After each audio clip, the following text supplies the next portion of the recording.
Exercice 64, page 99. Donc, on vous demande d'abord de démontrer une égalité.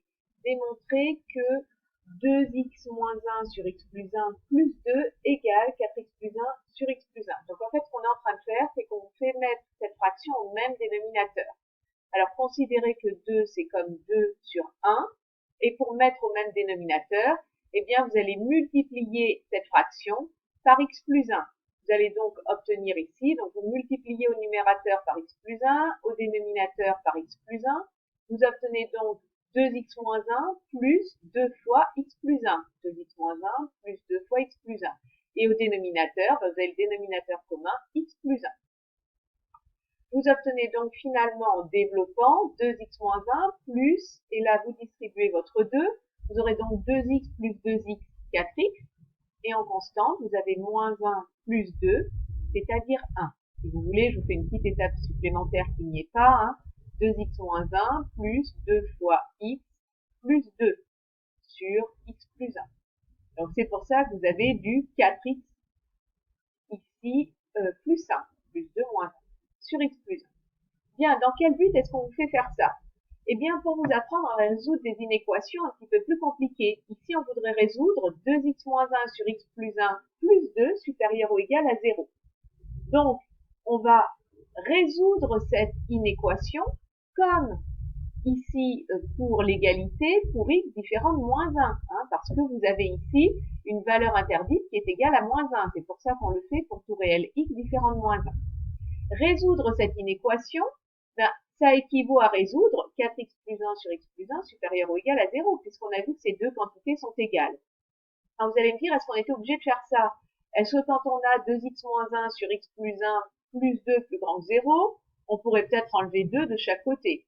D'accord? Si vous voulez, on enlève 2. Et là, on est bloqué. On ne va pas multiplier par x plus 1 de chaque côté parce qu'on ne connaît pas le signe de x plus 1. X plus 1 change de signe suivant la valeur de x. Donc, on ne peut pas. Donc, on est obligé de se ramener à un seul quotient. Et une fois qu'on a un seul quotient, eh bien, on va appliquer la règle des signes. On va donc construire un tableau de signes. On donne le signe du numérateur et du dénominateur. Le numérateur est nul, 4x plus 1 est nul lorsque x est égal à moins 1 quart. Et x plus 1 est nul lorsque x égale moins 1. Et attention, x égale moins 1, c'est une valeur interdite. On construit ensuite notre tableau de signes. On a nos deux valeurs moins 1 et moins 1 quart que l'on met dans l'ordre. On matérialise nos intervalles avec des traits verticaux. On place nos zéros. 4x plus 1 est nul lorsque x égale moins 1 quart. X plus 1 est nul lorsque x égale moins 1. Attention, moins 1 est une valeur interdite.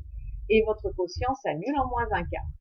Et ensuite, vous donnez le signe de chacun des facteurs. Donc ici, on a a égale 4. A est positif, on a donc une fonction affine qui est croissante, donc elle est négative, elle passe par 0, puis elle est positive. Donc négative tant que vous n'avez pas passé 0. Pour x plus 1, on a a égale 1, a est positif, on est dans le même cas de figure.